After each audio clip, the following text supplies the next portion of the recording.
When a professor or a teacher or a faculty member begins to think about putting their classes online, that they take it slow at first. Keep it simple, if you will.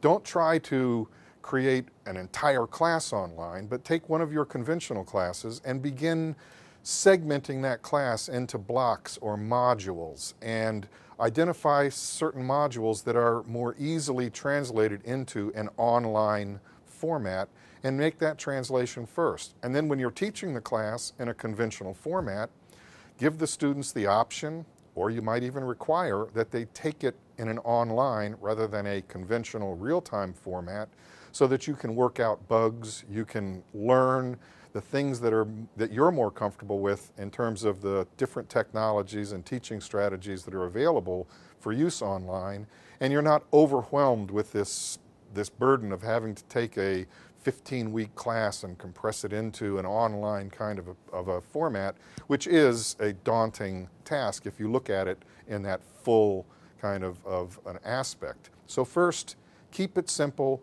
Don't try too much at any given time.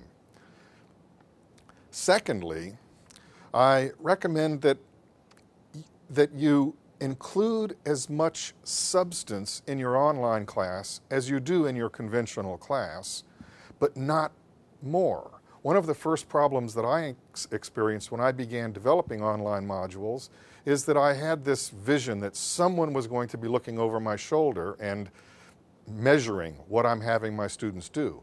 That kind of concern rarely occurs in a conventional class, because I have the students for the 3 hours or the hour and a half or whatever the time period is, and my colleagues are off doing something else. But if this is going to be broadcast online, the president of the university can watch it and see what I'm doing. And so there was an initial tendency for me to overload the class with assignments, to overload the class with requirements, so that this person looking over my shoulder could see that this is a rigorous class and that the students are actually having to go through an awful lot of work to be able to complete the semester.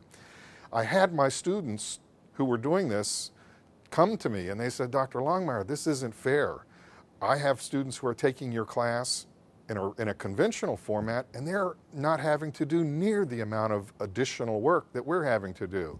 And I listened to them, and I studied what I was having them do, and I began to modify, and literally had to cut material and assignments out of the online format because it was burdensome to the students. It didn't include or increase any of the substantive rigor of the class, but for that casual observer looking over my shoulder, those assignments seemed or appeared to require more.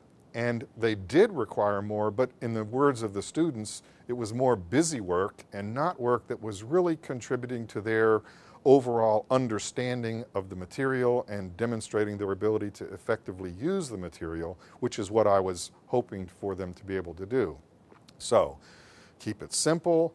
Don't overload the class with a lot of busy work, because you'll lose students, and you lose students in droves when you have a lot of assignments that are really not directly connected to your learning objectives and to the overall goals of the class. And so always keep in mind, if there is someone looking over your shoulder, that someone should be thinking substance, not process, when they're looking at your class,